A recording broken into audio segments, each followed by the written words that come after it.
يوفقنا للعروج إلى معارج عنايته وأن يخصص رسوله محمدا أشرف البريات بأفضل الصلوات وآلہ المنتجبین اس کا تو رسول پہ ہے وآلہ المنتجبین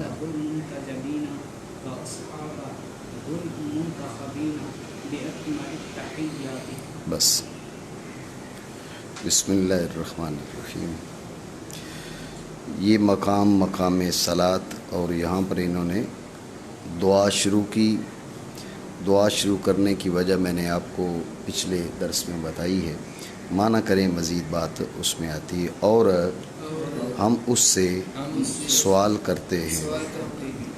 یہ سوال یہاں پر یہ سوال آپ کر سکتے ہیں وہی جو پہلے نحمدہ اور نشکرہ میں ہوا کہ نسألہ صیغہ تعظیم کیوں یہاں پر ذکر کیا جا رہا ہے.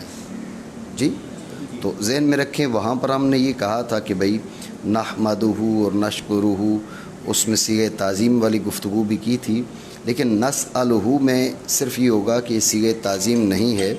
مصنف یہ چاہ رہے ہیں کہ شارح یہ چاہ رہے ہیں کہ میں اکیلے سوال نہ کروں بلکہ اپنا سوال دیگر اہل تقوی کے سوالات کے ساتھ ملا کر اللہ کے دربار میں پیش کروں. تو گویا کہ یہ عرض کیا جا رہا ہے کہ مالک کریم میں بھی سوال کرتا ہوں اور تیرے اور بندے بھی سوال کرتے ہیں، یعنی سب کی درخواست اکٹھی پیش کرے. یہاں پر نسألہ جو صیغہ ہے وہ برائے تعظیم نہیں ہے، بلکہ صیغہ اس مقصد کے لیے ہے کہ اپنا سوال دیگر اہل تقوی اہل صلاح ان کے سوالات کے ساتھ ملا کر دربار الہی میں پیش کرنا مقصود ہے. اس لیے کہا نسألہ تاکہ یہ سوال جو ہے وہ یہ دعا اقرب الی الاجابت ہے. بات سمجھے نہیں سمجھے؟ بولیں تو صحیح نہیں. اور سوال کرتے ہیں ہم اس سے کہ بہائے افادہ یفید و افادتاً بہانا اصالہ یسیل و اصالتاً کے معنی میں ہے.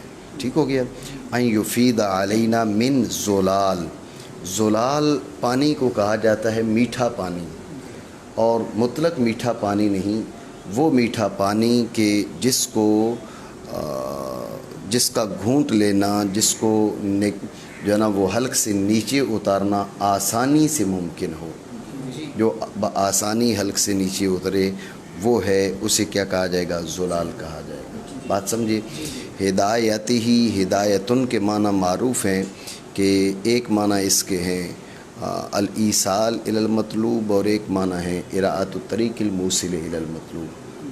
ایک معنی ہے مطلوب تک پہنچانا، اور ایک معنی ہے مطلوب تک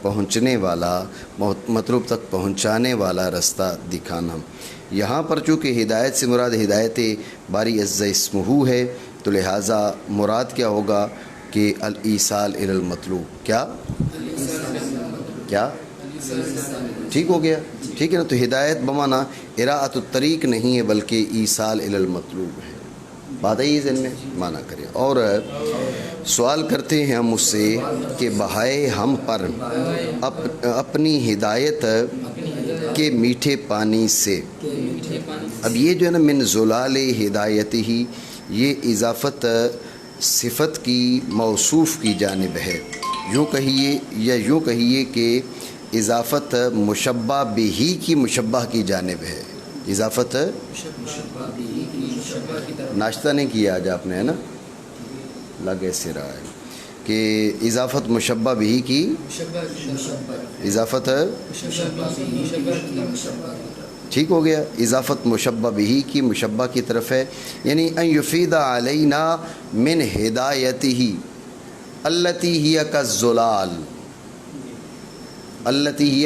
کالزلال، کہ ہم پر بہائے اپنی ہدایت سے کہ جو زلال کی مانند ہے، وہ الماء العذب کی مانند ہے، وہ میٹھے ٹھنڈے پانی کی طرح ہے، صاف ستھرے پانی کی طرح ہدایت. بات سمجھے نہیں سمجھے؟ تو اب یہ سوال آپ کر سکتے ہیں کہ ہدایت کو زلال کے ساتھ تشبیہ کیوں دی؟ کیا ہدایت کی کو زلال کے ساتھ تشبیہ کیوں دی، یہ سوال ہے. تو اس کا جواب یہ ہے کہ دیکھیں نا، زلال ہے صاف ستھرا پانی، میٹھا پانی، وہ پانی جس کو حلق سے نیچے اتارنا آسانی کے ساتھ ممکن ہو، وہ پانی مراد ہے. تو اب ہدایت جو کا زلال ہے، یعنی جس طرح وہ میٹھا صاف ستھرا پانی جس کو حلق سے نیچے اتارنا آسان ہو، جس طرح وہ ہے، تو فرمایا کہا کہ ہدایت بھی وہ جو ہدایت ہے وہ ہمیں عطا ہو، یعنی وہ ہدایت جس کے ذریعے شریعت پہ اور مطلوب تک رسائی جو ہے وہ بآسانی ممکن ہو. جیسے زلال الماء العذب الصافی، بالکل صاف ستھرا میٹھا پانی جس کو حلق سے نیچے اتارنا آسان. اسی طرح ہدایت بالکل صاف ستھری جس کے اندر ہمیں کسی قسم کا اشتباہ نہ ہو، پریشانی نہ ہو. بات سمجھے نہیں؟ تو اس لیے کیا کہا، ہدایتی من ہدایت ہی التی کالزلال، وہ ہدایت. دیکھیں ہدایت مل جاتی ہے، کبھی انسان کو مشقتوں کا سامنا کرنا پڑتا ہے، اور مشقتوں کے سامنے کی وجہ سے انسان راہ راست پر تو ہوتا ہے، لیکن راہ راست پر بمشقت ہوتا ہے. اب راہ راست کی نعمت تو ملی ہے لیکن مشقتیں دامن گیر ہیں. تو یہ کہہ رہے ہیں کہ نہیں، وہ ہدایت مل جائے کہ جس میں مشقتوں کا سامنا نہ کرنا پڑے، آسانیاں شامل حال رہے. بات سمجھے نہیں سمجھے؟ اور سوال کرتے ہیں ہم اللہ تعالیٰ سے کہ بہائے ہم پر اپنی ہدایت سے جو زلال کی مانند ہے. ٹھیک ہے نا؟ تو اب یہ استعارہ کی تقریر یہاں نہیں ہوگی. استعارہ کی تقریر بھی کی جا سکتی ہے، بعض شارحین نے استعارہ کی یہاں تقریر کی ہے، لیکن اس سے بہتر یہ ہے کہ یہاں پر اضافت مشبہ بھی کی مشبہ کی جانب قرار دی جائے اور استعارہ کی تقریر نہ کی جائے. بات ہے یہ ذہن میں. اس کے بعد کہا وَيُوَفِّقَنَا لِلْعُرُوجِ إِلَى مَعَارِجِ عِنَایَتِهِ، اور توفیق دے ہمیں اس کے، دیکھیں نا، یوفقہ توفیق دے. توفیق کے معنی کیا ہیں؟ توفیق کے معروف معنی ہے توجیہ الاسباب نحو المطلوب الخیر. کیا